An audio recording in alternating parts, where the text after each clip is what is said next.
Salam sejahtera bagi Bapak Ibu Saudara-saudara yang kami kasihi dimanapun saudara berada. Oleh kemurahan Tuhan kita kembali dapat bersama melalui media ini. Saya Pendeta Walman Tobing dari Pekanbaru Riau. Melalui kesempatan ini saya akan menyampaikan atau membahas sebuah topik yang sangat penting untuk kita pahami bersama, yaitu tentang penyesatan atau roh yang menyesatkan. Lukas pasal 17 ayat 1 sampai ayat 2 mengatakan begini. Yesus berkata kepada murid-muridnya, tidak mungkin tidak akan ada penyesatan, tetapi celakalah orang yang mengadakannya. Adalah lebih baik baginya jika sebuah batu kilangan diikatkan pada lehernya, lalu ia dilemparkan ke dalam laut, daripada menyesatkan salah satu dari orang-orang yang lemah ini. Matius pasal 18 ayat 7 juga mengatakan, celakalah dunia dengan segala penyesatannya. Memang penyesatan harus ada, tetapi celakalah orang yang mengadakannya. Yang menjadi pertanyaannya adalah, siapakah penyesat atau apakah roh yang menyesatkan itu? Maka jawabannya, penyesat atau roh yang menyesatkan adalah mereka yang tidak mengaku bahwa Yesus Kristus telah datang sebagai manusia. Dengan kata lain, mereka yang tidak mengaku Yesus Kristus sebagai Tuhan dan Juru Selamat. 2 Yohanes pasal 1 ayat 7 mengatakan, sebab banyak penyesat telah muncul dan pergi ke seluruh dunia yang tidak mengaku bahwa Yesus Kristus telah datang sebagai manusia. Itu adalah si penyesat dan antikristus. Jelas ya, ayat ini mengatakan bahwa penyesat dan antikristus adalah mereka yang pergi ke seluruh dunia yang tidak mengaku bahwa Yesus Kristus telah datang sebagai manusia. Artinya tidak percaya bahwa Yesus Kristus adalah Allah yang menjadi manusia, firman yang menjadi manusia. Demikian juga dalam 1 Yohanes pasal 4 ayat 3 menyebutkan, dan setiap roh yang tidak mengaku Yesus tidak berasal dari Allah. Roh itu adalah roh antikristus, dan tentang dia telah kamu dengar bahwa ia akan datang dan sekarang ini ia sudah ada di dalam dunia. Saudara-saudara yang dikasihi oleh Tuhan, dengan jelas ayat-ayat yang kita sudah sampaikan ini meyakinkan kita bahwa penyesatan memang ada, dan penyesatan itu adalah yang tidak mengaku Yesus telah datang sebagai manusia, tidak mengaku bahwa Yesus adalah Tuhan dan Juru Selamat. Itu jelas. Nah, berbicara tentang roh yang menyesatkan, maka dalam kesempatan ini saya akan menyampaikan siapa-siapa yang mungkin akan menyesatkan dan disesatkan. Yang pertama, yang mungkin akan menyesatkan adalah nabi-nabi palsu. Matius pasal 24 ayat 11 mengatakan banyak nabi palsu akan muncul dan menyesatkan banyak orang. Begitu juga dalam Markus pasal 13 ayat 22 mengatakan sebab Mesias palsu dan nabi-nabi palsu akan muncul dan mereka akan mengadakan tanda-tanda dan mujizat-mujizat dengan maksud sekiranya mungkin menyesatkan orang-orang pilihan. Jadi roh yang menyesatkan itu ada pada nabi-nabi palsu. Ya. Yang kedua, yang mungkin menyesatkan dan disesatkan adalah orang jahat dan penipu. 2 Timotius pasal 3 ayat 13 mengatakan, sedangkan orang jahat dan penipu akan bertambah jahat, mereka akan menyesatkan dan disesatkan. Jadi orang jahat dan penipu itu adalah juga akan sangat mudah untuk menyesatkan dan disesatkan.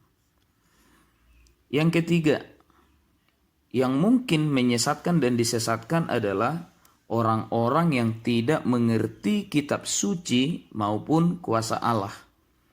Matius pasal 22 ayat 29 mengatakan, Yesus menjawab mereka, "Kamu sesat sebab kamu tidak mengerti kitab suci maupun kuasa Allah." Jadi orang-orang yang tidak mengerti firman Tuhan, orang-orang yang tidak mengerti kuasa Tuhan, itu juga berpotensi untuk menyesatkan dan disesatkan. Yang keempat, orang-orang yang akan menyesatkan dan disesatkan adalah orang-orang yang tidak menerima dan mengasihi kebenaran, yaitu firman Kristus. 2 Tesalonika pasal 2 ayat 9 sampai 12 mengatakan, kedatangan si pendurhaka itu adalah pekerjaan iblis dan akan disertai dengan rupa-rupa perbuatan ajaib, tanda-tanda dan mujizat-mujizat palsu, dengan rupa-rupa tipu daya jahat terhadap orang-orang yang harus binasa, karena mereka tidak menerima dan mengasihi kebenaran yang dapat menyelamatkan mereka. Dan itulah sebabnya Allah mendatangkan kesesatan atas mereka, yang menyebabkan mereka percaya akan dusta, supaya dihukum semua orang yang tidak percaya akan kebenaran dan yang suka kejahatan.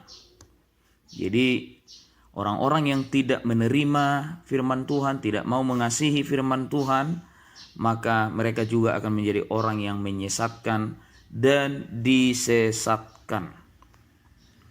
Nah, saudara yang dikasihi oleh Tuhan, sekarang bagaimana caranya agar kita tidak disesatkan? Agar kita tidak disesatkan, yang harus kita lakukan yang pertama adalah berpegang teguh pada kebenaran firman Tuhan yang alkitabiah. 2 Timotius pasal 3 ayat 14 sampai 15 menyebutkan, tetapi hendaklah engkau tetap berpegang pada kebenaran yang engkau telah terima dan engkau yakini, dengan selalu mengingat orang yang telah mengajarkannya kepadamu.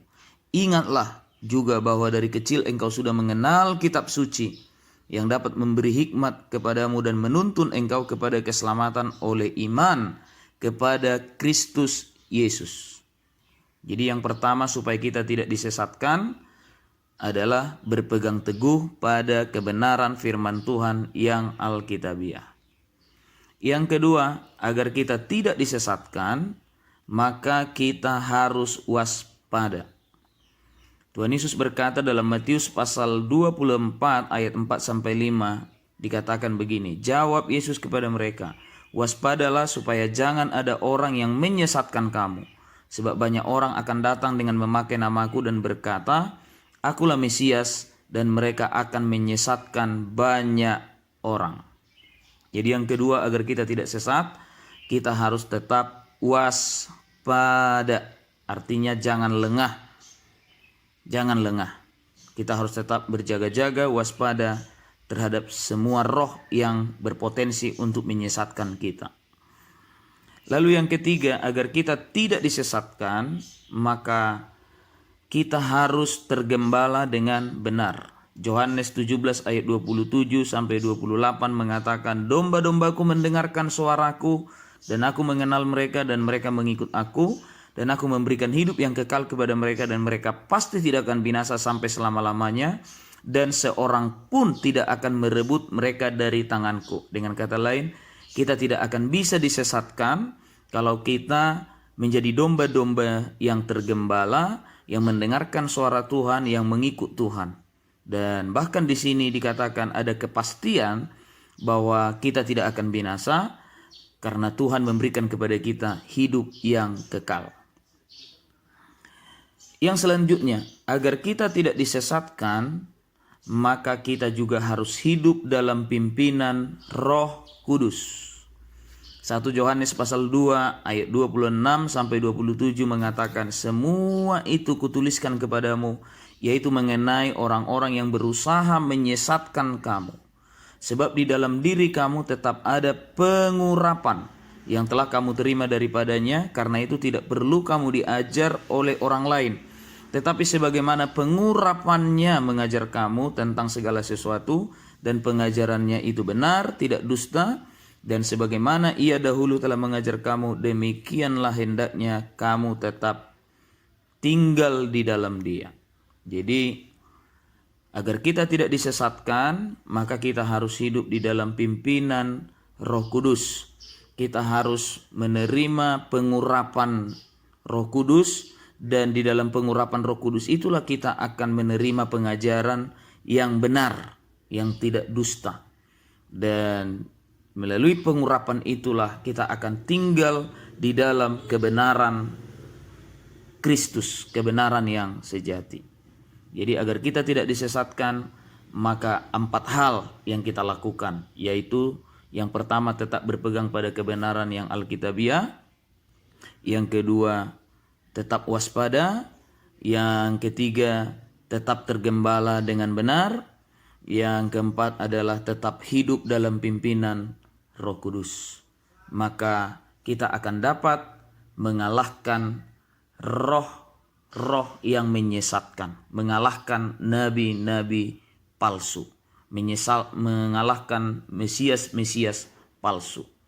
Nah, saudara yang dikasihi oleh Tuhan, apa yang kami bagikan ini, apa yang saya sampaikan ini, doa saya dapat membantu, dapat menolong kita untuk kita terhindar, terlepas dari penyesatan atau dari roh yang menyesatkan, dan kita akan tetap hidup di dalam kebenaran firman Tuhan yang Alkitabiah, firman Kristus yang adalah kebenaran yang sejati, yang memerdekakan kita, yang memulihkan kita, yang menyembuhkan kita, yang menjamin segala sesuatu dalam kehidupan kita, dan juga memberikan kepada kita kepastian akan kehidupan yang kekal. Kita akan berjumpa kembali dalam kesempatan yang akan datang. Tuhan Yesus memberkati kita semua. Shalom.